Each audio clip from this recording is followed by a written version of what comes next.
Breaking news at this hour in Idaho. Reports of 2 allergic reactions after taking the COVID-19 vaccine. 2 healthcare workers experienced severe allergic reactions.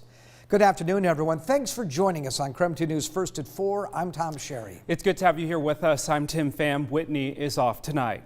Now back to that breaking news. 2 healthcare workers are experiencing severe allergic reactions to the COVID-19 vaccine in Idaho. Now at KEWM, we created the vaccine team to help guide you with the facts. So here's what we know so far.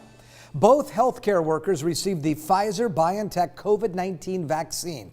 We know one of the severe reactions happened in northern Idaho, in either Latah, Nez Perce, Clearwater, Lewis, or Idaho counties. The other happened down in Treasure Valley. One of those healthcare workers fully recovered. One is in stable condition in the hospital and is expected to be discharged today.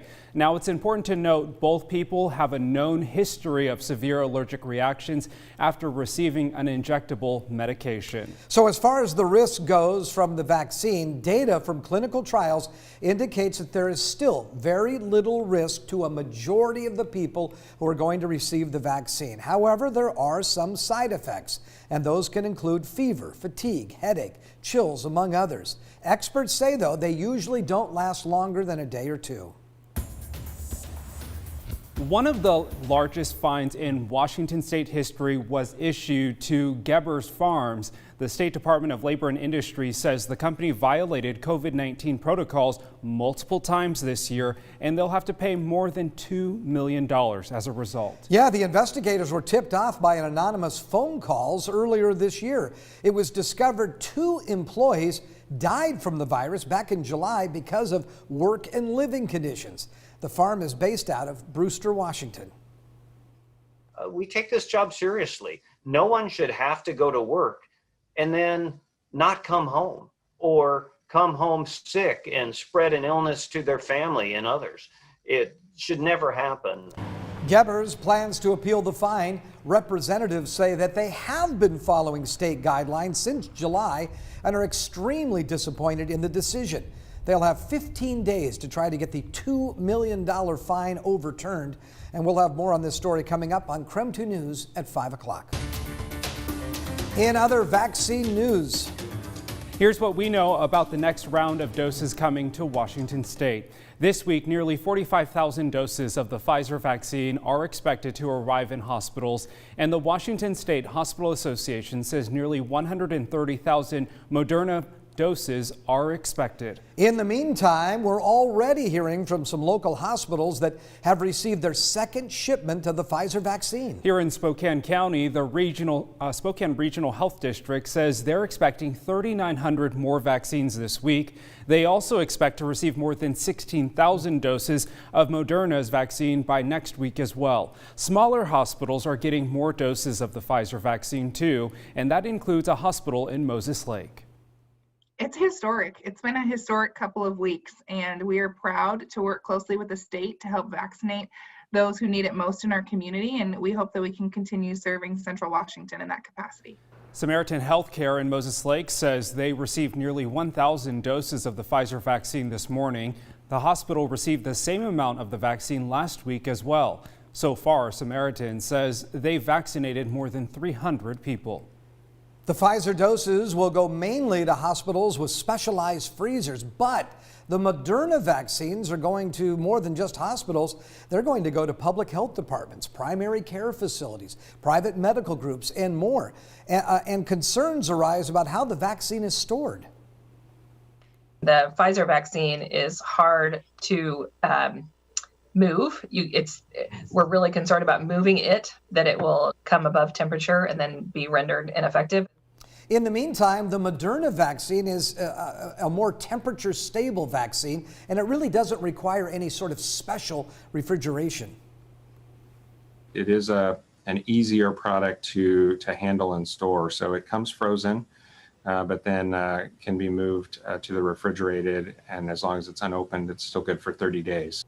This means places without specialized freezers now can store and administer a COVID-19 vaccine. Misinformation flooded our news feeds in 2020, article after article showing distrust about COVID-19, wildfires, the election, and now the coronavirus vaccine. False narratives like the vaccine was developed too quickly to be safe. Doctors, scientists, and researchers say that's not true.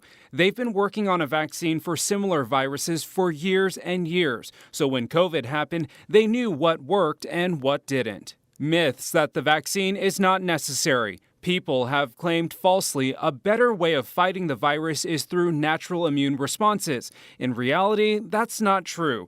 Experts don't know how long natural immunity lasts after recovering from COVID. Immunity varies from person to person, and some people have gotten COVID twice. And baseless claims about the ingredients of the vaccine and mRNA. Many have claimed that vaccines can alter your DNA. This is false. Both the Pfizer and Moderna vaccines are made of messenger RNA. This component never enters the nucleus of the cell where the DNA is kept, so it does not have the capability to mutate the DNA in any way. But the problem, according to experts, anti-vaccine research is often based on flawed science, half-truths, and debunked studies. Bad information can flourish during something called a data deficit, when there is a high demand for information and a short supply of credible information. People fill the void with misinformation and conspiracy theories. All right, let's pause and chat weather. Very different views from western to eastern Washington. You're looking at a live view of downtown Spokane as well as last night's snowfall across the western region of the state. And we're officially in the single-digit countdown to Christmas. And we all want to know what the Christmas forecast entails. So let's bring in the man of the hour, Tom Sherry, to see what you need to know if you'll need rollerblades or your sled this week. Well, here we go. Mostly rollerblades, I think, but it is going to get interesting by the time we get to, say, Christmas night, late Christmas night. That's when we may see a little bit of snowfall. Right now we're at 36 degrees, and I'm tracking mostly dry weather through Christmas Day. You can see the wind not blowing nearly as hard right now as it was last night. Winds out of the north at about 7 miles per hour. Highest wind speeds since midnight have been in the mid-40s out at Spokane Airport, 40-mile-an-hour gust in Coeur d'Alene. But the strongest winds actually arrived before midnight. Down in the Pullman area, we've recorded some wind gusts up there in the mid-50s, around 55 miles per hour.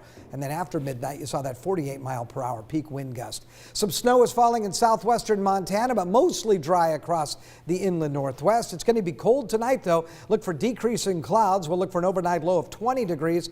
Partly cloudy tomorrow, pretty close to normal temperatures. We'll shoot for a daytime high of 35. I talked about snow developing Christmas night. Of course, Christmas is Friday. That snow will continue into Saturday morning, then a high of 36. Should be mostly cloudy and dry on Sunday, and 37.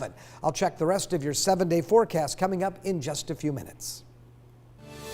Well, take a look at this video. Just hours ago, a train carrying crude oil derailed in western Washington, forcing evacuations within a half-mile area in Whatcom County. Smoke filled the air near the crash on WashDOT traffic cameras. State troopers say up to 5 tank cars derailed near Custer.